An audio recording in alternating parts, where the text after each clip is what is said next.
నమస్తే. ఈరోజు వినోదన్న గారు, ఎంపీ వెంకటేశ్వర గారు మరియు రాధామర్ గారు చాలా విషయాలు కూలంకుషంగా చెప్పినారు. నేను ఒకటే చెప్పదలుచుకున్నా, మాజీ మంత్రి గారు గమ్మతుడు ఆయన అన్నట్లు చేస్తున్నాడు. చాలా గమ్మతున్నాడు. ఎంత విచిత్రంగా ఉండే ఆయన చేష్టాలంటే, దాని ఇంతకుముందు డైలాగ్ చెప్తుండే, అల్లా హై అల్లా కా దుआ है उसमें पूरा निकल जाता चले जाता. अल्लाह का दुआ में श्रीनिवास गौड़ निकल गया, उनका पवर निकल गया, उनका जमीना निकल गया, उनका पार्टी निकल गया. అది ఎంత వైరల్ అయిందంటే అల్లా హై అల్లా కా దుआ है उसमें पूरा निकल जाता चले जाता सब चले गया.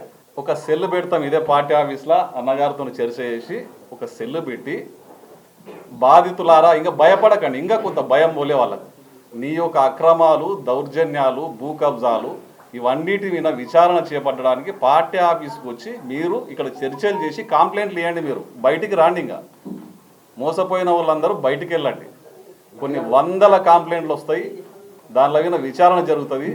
నీవు చేసిన పాపాలకు కానీ విచారణ చేస్తే నీకు 100 ఏళ్ళు పనిష్మెంట్ ఉంటుంది కోర్టులల్లో, 150 ఏళ్ళు 200 ఏళ్ళు శిక్ష పడుతుంది. చూసినావా? ఈ కలియుగం ఉన్నంత వరకు శిక్షించవచ్చు. నేను అన్ని పాపాలు చేసినావు, నువ్వు కలియుగం అంతం వరకు నేను జైల్లోనే పెట్టవచ్చు. నువ్వు అన్ని రకాల పాపాలు చేసినావు, కానీ కంప్లైంట్ చేయడానికి ఇంకా ధైర్యం సరిపోతలేదు చాలామందికి అని నేను అనుకుంటున్నా. టీఆర్ఎస్ పార్టీ భూస్థాపితమైంది ఆయన చెప్తున్నాడు. ఎంపీ ఎలక్షన్ తర్వాత మొత్తం పోతుందంట కాంగ్రెస్ పార్టీ ఆయన చెప్తున్నాడు. పిచ్చోడా, ఎంపీ ఎలక్షన్ తర్వాత టీఆర్ఎస్ పార్టీ కనుమరుగవుతుంది. ముఖ్యంగా పాలమూరులో నీ యొక్క దుర్మార్గపు వ్యవస్థలన్నీ కూడా కనుమరుగవుతున్నాయి. కొద్ది కొద్దిగా మేము ఒకటేసారి ఫోర్స్ఫుల్గా నువ్వు చేసిన పాపాల విన చేస్తే మళ్ళీ నీకు ఏడ ఒక రవ్వంత ఆవగింజంత సింపతి వస్తుందేమో అని చెప్పి బాధితులు కూడా ఆలోచన చేస్తున్నట్టు నేను అనుకుంటున్నాను. నువ్వు చేసిన పాపాలకు మూల్యం చెల్లించుకునే రోజులు దగ్గరలోనే ఉన్నాయి. రాబోయే కాలంలో మీరు ఎన్ని ఎత్తులేసినా, ఏడేడు అలజడి సృష్టించడానికి ప్రయత్నం చేసిన కౌన్సిలర్లను సంతలుగా ఉన్నట్లు కొంటుంటారని చెప్పి వాళ్ళని అవమానపరిచిండు కదా. వాళ్ళని అవమానం కాదు అది. ఇన్ని రోజులు కంటికి రెప్పలా కాకాడుకొని దౌర్జన్యమో మంచో చెడ్డనో నువ్వు ఏం చెప్తే అది చేసి, ఏ రకమైన చెడు పనులు చెప్తే కూడా మనసు చంపుకొని చేసి, ఇంతమంది పాలమూరు ప్రజలతో చీ అనిపించుకొని వాళ్ళు కూడా ఈరోజు ముఖం ఎత్తుకొని తినడానికి ఇబ్బంది పడి బాధలు పడుకుంటా నీ ఎంబడి ఉన్నందుకు మమ్మల్ని కూడా తూతూ అని అంటున్నారు కదా అని చెప్పి వాళ్ళు వచ్చి బాధపడుతున్నారు. నీ ఎంబడి మాతో నువ్వు అసలు పాపాలు చేసినవన్నీ కూడా శ్రీనివాస్ గౌడ్ అకౌంట్లోనే పడతాయి. వీళ్ళు ఇబ్బంది పెట్టి చేపించిన పాపాలు అవన్నీ కూడా. కాబట్టి వాళ్ళకు కూడా ముఖం లేకుండా ఇబ్బంది పడి ఈరోజు వస్తుంటే ఎన్నికలు ఒక 2 కౌన్సిలర్లు జోకర్ గాళ్ళు వాళ్ళను కూడా ఇబ్బంది పెట్టి 10 లక్షలు ఇస్తా 15 లక్షలు ఇస్తా ఆగిపో అని చెప్తున్నావు. డబ్బులు ఇస్తాం ఆగిపో అని చెప్తున్నాడు ఆయన. అంటే డబ్బులు ఇచ్చి నువ్వు ఆపుకుంటున్నావు. ఏదొద్దు మాకు ప్రశాంతంగా మేము మా డెవలప్మెంట్ మేము చేసుకుంటాం, మాకు స్వేచ్ఛ కావాలని ఇక్కడ వస్తున్నాం. చాలా రకాలుగా కాన్స్టిట్యున్సీ మన వార్డులలో ఇబ్బందులు ఉన్నాయి.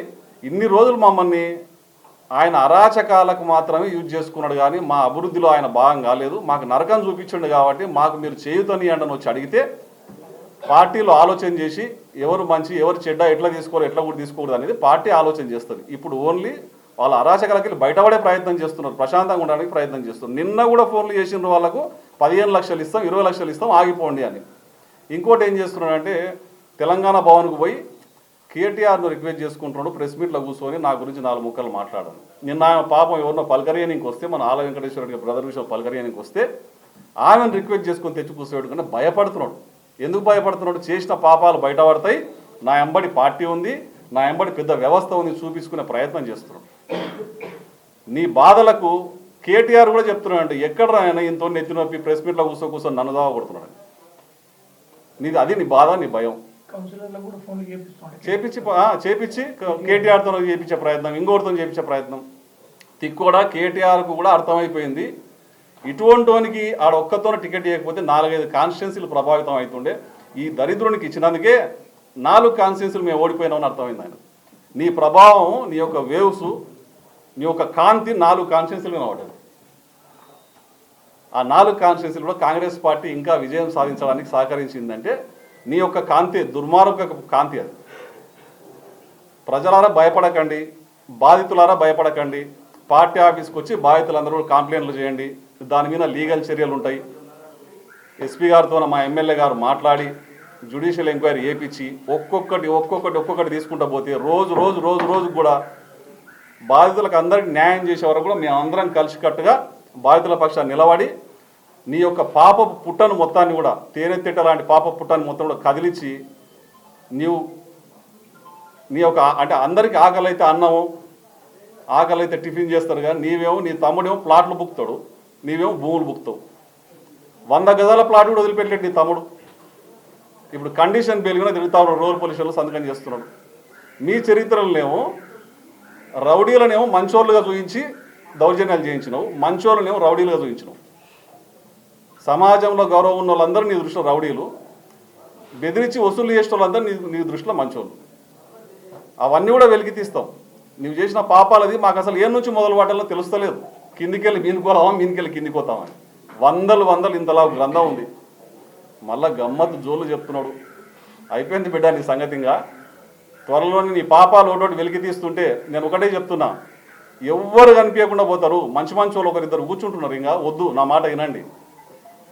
ఆ యొక్క చరిత్ర హీరోని పక్కన కూర్చొని మీ యొక్క గౌరవాన్ని పోగొట్టుకోకండి. రాబోయే రోజుల్లో ఆయన పాపాల పుట్ట కదిలిస్తే ఆ డొంకకు ఆ తీగకు మీరు కూడా తట్టుకుంటారు. మీరందరూ కూడా ఎక్కడోళ్ళు అక్కడనే మీ యొక్క గౌరవాన్ని కాపాడుకోండి. ఈయన పాపాల పుట్టల బుక్లో గ్రంథం తయారు చేస్తున్నాం, ఆల్రెడీ నడుస్తుంది. దాని మీద ఒక 5-6 మంది వర్క్ చేస్తున్నారు, ఎక్సైజ్ నడుస్తుంది. ఆ పేజీల బుక్ కూడా ప్రకటిస్తాం, ఆయన వేసిన పాపాల చిట్ట ప్రకటిస్తాం. దాని మీద ఎంక్వైరీ చేసుకుంటూ పోతాం. ప్రతి ఒక్క దానికి పనిష్మెంట్ ఉంటుంది. ఇటువంటి జోళ్ళు, ఇటువంటి పిచ్చి మాటలు, ఇటువంటి కథలు చేస్తే ఇది రేవంత్ రెడ్డి గారి జిల్లా. రేవంత్ రెడ్డి గారి జిల్లాలో నీ పాపాలు బయటికి రాకుండా ఉంటాయా? ముఖ్యమంత్రి గారి జిల్లా. అన్నిటి మీద కూడా దృష్టి ఉంది, సీఎం గారికి దృష్టి ఉంది, ఆయనకు కూడా పోయింది. జ్యుడిషియల్ ఎంక్వైరీ చేయడానికి కూడా సిద్ధంగా ఉన్నారు. అన్ని పాపాలు బయటకు వస్తాయి. నువ్వు ఊచలు లెక్క పెట్టే రోజు మాజీ మంత్రి గీజీ మంత్రి తప్పు చేసిన చట్టం ఎవరికైనా చట్టం ఒకటే. నీవు ఊచలు లెక్క పెట్టే రోజులు నీవు కానీ, నీ బామ్మర్దులు కానీ, నీ తమ్ముడు కానీ, నీ చుట్టాలు కానీ, నీతోనే ఈ పాపాల్లో పాలు పంచుకున్న ప్రతి ఒక్కరు కూడా ఊచలు లెక్క పెట్టే రోజులు త్వరలోనే ఉన్నాయి. ఖబర్దార్ బిడ్డా శ్రీనివాస్ గౌడ్ అని మరొకసారి చెప్తా ఉన్నా. థ్యాంక్ యూ మిత్రులారా.